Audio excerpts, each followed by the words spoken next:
Maabot jud ta sa punto sa atoang kinabuhi nga kinahanglan nato mahibal-an kung unsa ba ang tinuod nga kalipay.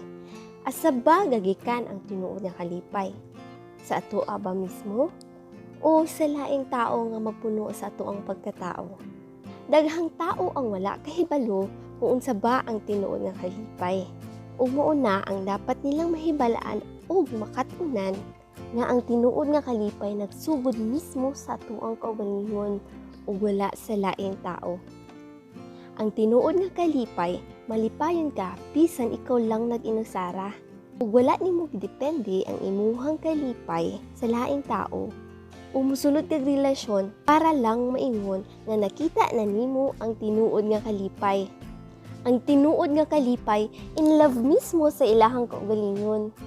Kung tagaan man ta og love life sa Ginoo, bonus na lang na para sa tuang madungagan pa ang atuang kalipay. Ug kung mawala naman pod kay mali na pod ang atuang napili. Okay ra ka. Wala mawala sa imuha kay malipayon namang kadaan bisan sa wala pa siya. Maunang punua ug gugma ang imuhang kaugalingon aron mahibal-an nimo kung unsa ug asa ang tinuod nga kalipay nga ikaw ra mismo ang gadala ug dili ang laing tao.